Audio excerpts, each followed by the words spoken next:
Mirë se vini në kanalin ton, mos harroni të bëni subscribe dhe të klikoni si përzieles për të marrë njoftimet më të reja. Faleminderit!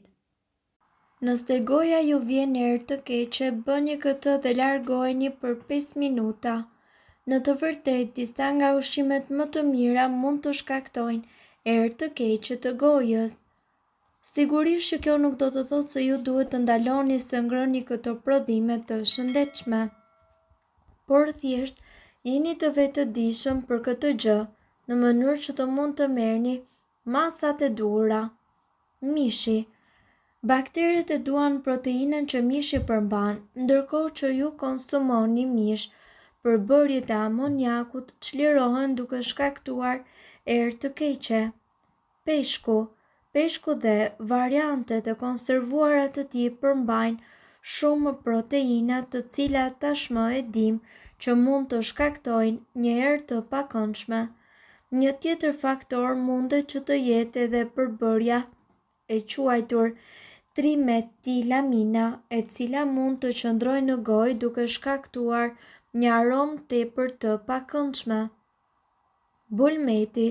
Bakteret të cilat gjenden pikërisht në gojën tuaj ushqehen me aminoacide që qumshti dhe djathi përmbajnë duke shkaktuar erën e keqe të gojës. Kafeja.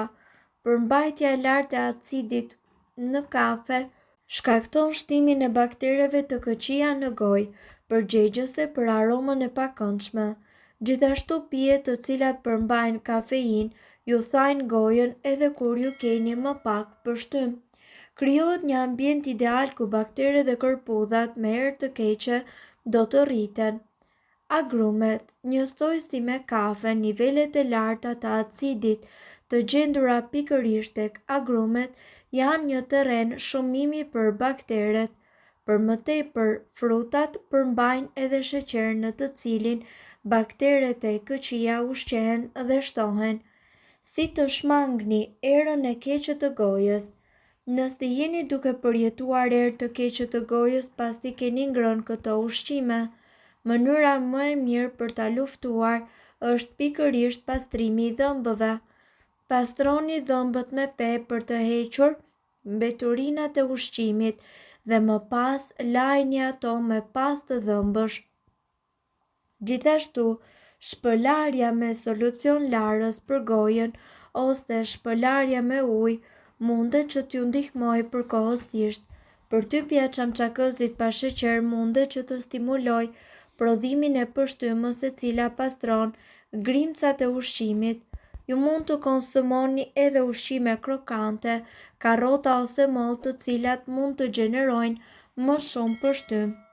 Era e keqe e gojës është si një dritë e pasme e makinës së thyer, nuk e di për të derisa dikush të vënë në dieni duke të vënë në siklet.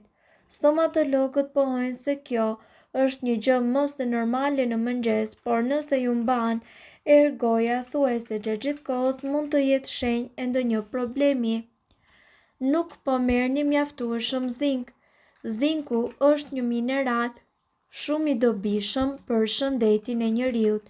Ai parandalon veprimin e radikaleve të lira në organizëm, mbron dhe forcon gjithashtu sistemin tuaj imunitar dhe ndihmon në rigjenerimin e qelizave e të tjerë.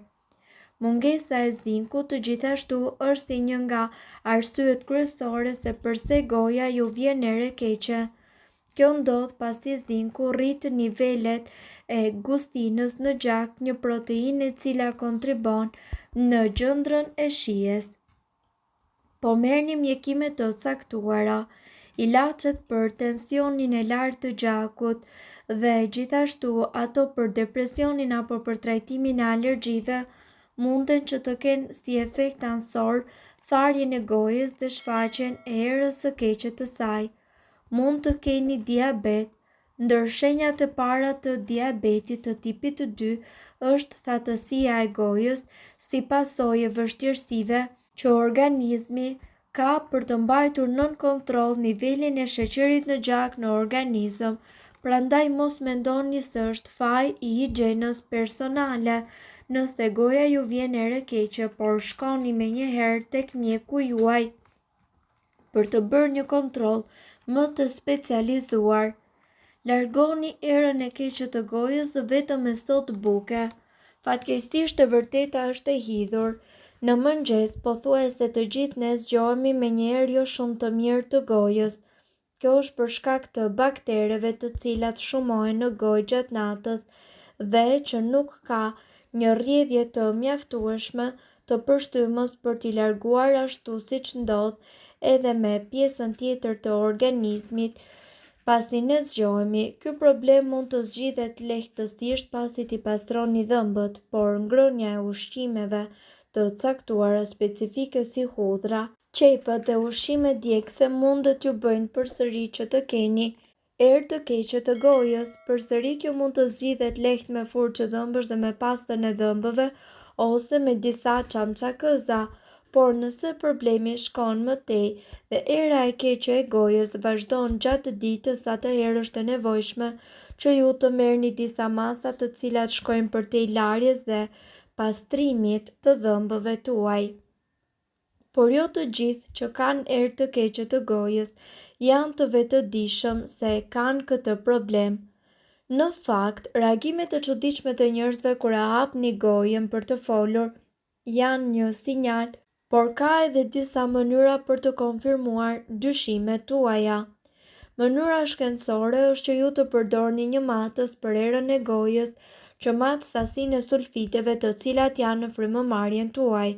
Por dentistët thonë se një mënyrë tjetër, edhe më e lehtë dhe më e thjeshtë për të kuptuar në qoftë se goja juaj mban erë të keqe, është që të merrni dhe të lëpini pjesën e prapme të dorës dhe ta nuhasni pas 10 minutash. Nëse ka sulfite, atëherë kriprat e squfuri do të mbeten dhe njëkohësisht ato do të mbajnë më pas erë të keqe. Por mos u shqetësoni pasi ekziston një metodë natyrale për këtë problem. Në fakt, ju duhet vetëm një përbërës që me siguri se cili prej jush e ka në shtëpi. Është pikërisht soda e bukës. Kjo është një mënyrë fantastike dhe natyrale për të freskuar frymëmarrjen tuaj. Por si funksionon kjo? Kjo funksionon duke neutralizuar njëkohësisht acidet e krijuara në dhëmbë dhe në gjuhë. Janë dy mënyra për të përdorur sodën e bukës ose thënë ndryshe sodën bikarbone për erën e keqe të gojës. E para është që ju të vendosni gjysmë lugë çaji sodë buke në një gocë me ujë dhe më pas ta shpëlani gojën. Metoda tjetër është që të përfshini zhytjen e brushës së dhëmbëve në sodë buke para se ju të pastroni dhëmbët. Nëse aplikoni këto metoda, do të vini re një reduktim të erës së keqe të gojës dhe na besoni, kështu ju do të habiteni nga rezultatet që do të keni.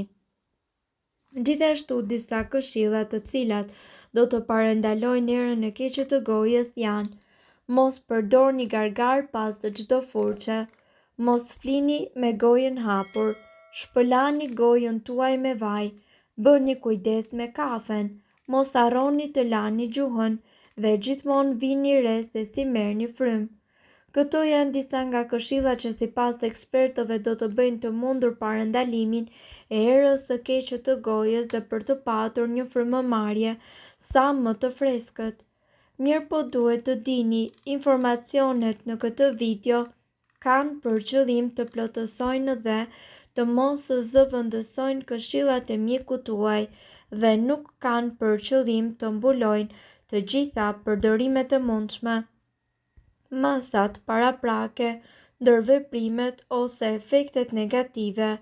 Informacionet në këtë video mund të mos i përshtaten rrethanave tuaja shëndetësore, prandaj para përdorimit konsultoni me mjekun tuaj.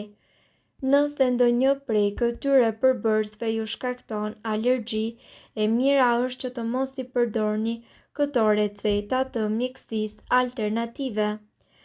Nëse doni të dëgjoni videot tona që ne postojmë çdo ditë, kliko subscribe. Ju ftojmë gjithashtu të bëni like në videot tona nëse i keni dëgjuar dhe pëlqyer ato. Faleminderit që e pat videon ton. Shpërndajni këtë video në profilin tuaj në mënyrë që të informohen edhe shokët tuaj. Faleminderit!